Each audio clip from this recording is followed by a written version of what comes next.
Ladies and gentlemen, welcome back to the Driveway Engineer. I am JR. That's Coconut and Peanut.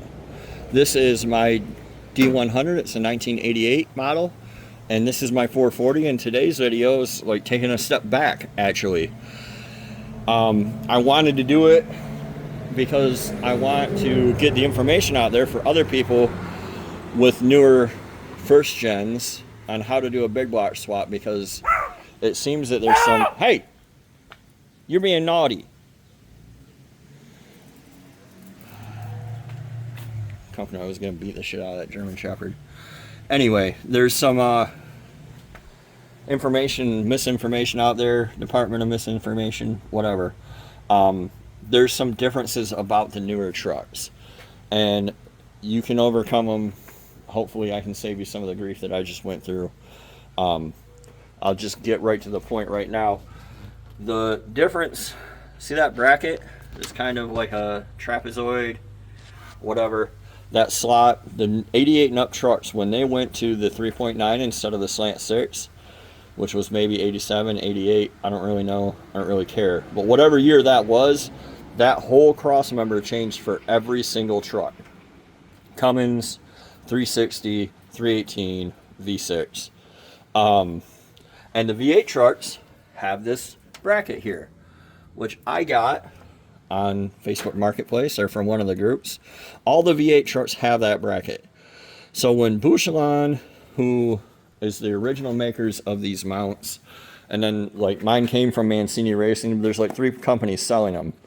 440 Source sells them, whatever, eBay sells them. When they say it will not work with a 3.9, it's because you don't have that bracket. If you have that bracket, they'll work.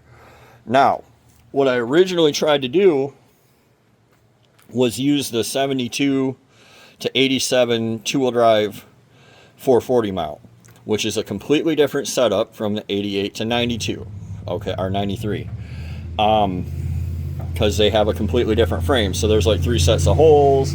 If you put your mount in the right set of holes, you can party on and you're good to go. 88 to 93, you need to have that bracket. If you already have a V8, you already have the bracket. I don't know what the Cummins one looks like. It might be different. But that is the difference. And that is what makes it happen. So my engine was way too far forward. I had put my whole head behind it. My manifold was pointed right at the cross member. I wasn't sure how I was going to overcome it. I went in and I wasn't sure if these go in front of the block or behind the block. Well, on the driver's side, they have to go behind.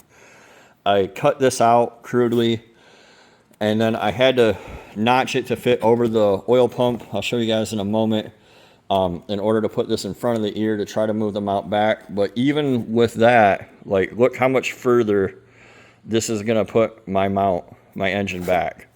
So I'm still going to get another.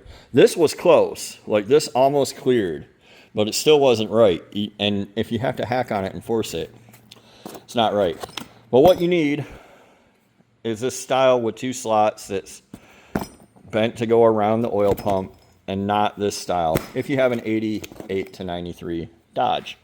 So I'm going to put this in there, and then we'll crawl underneath. I'll show you, like, my shift linkage was like cocked. Everything was out of whack. It was obvious that the engine was not sitting in there right. I just wasn't sure what was wrong. And then to lift it up, I had to pull the booster out again. Debacle. And sometimes setbacks happen. And here we are. So we'll deal with it. I'll bring you guys right back and we'll move on. Alright, so coming to you from under the truck. Be patient. My shift linkage now lines up. Like, look at that. 12 o'clock. My mount, even though it's an RV mount, lands right where it should be, so the actual Dodge truck mount will land right where it's supposed to be. My exhaust clearance on this side exists. You know, we'll do what we have to do, but before it was 2.5 inches or so forward. I'm going to pause you and we'll go up top. I'll show you how far back it moved.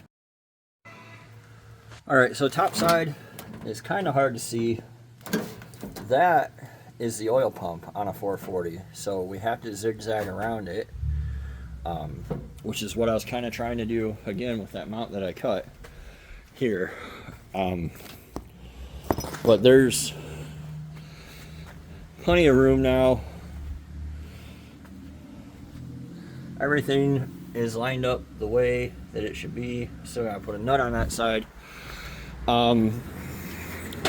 What really gave it away, like when I was absolutely certain, like gosh, something's amiss for sure, and it's not, was when I got this radiator from my buddy Dustin and threw it in there. Let me pause. Alright, so with the radiator sitting in there, you can see there's actually room for a fan now. I don't know why Dodge puts their radiators 7 feet in from the grill, but they do. You can fit 49 intercoolers in there, or maybe 2 dead hookers bodies. But anyway, that was within like an inch. I'm like, well, there's obviously something's fuckered here. So I'm glad I got this sorted out. I'm bummed that it cost me an extra $200. Whatever, that's the name of the game, I guess, when you're doing hot rods. But hopefully it saves you a little money the first time around, and hopefully you've been entertained. I'm going to move on to wiring this thing, which is frankly not as intimidating as it may seem. So that'll be next week's video, and I thank you for watching this week. Hope you had a good 4th, and we'll see you next time on The Driveway Engineer.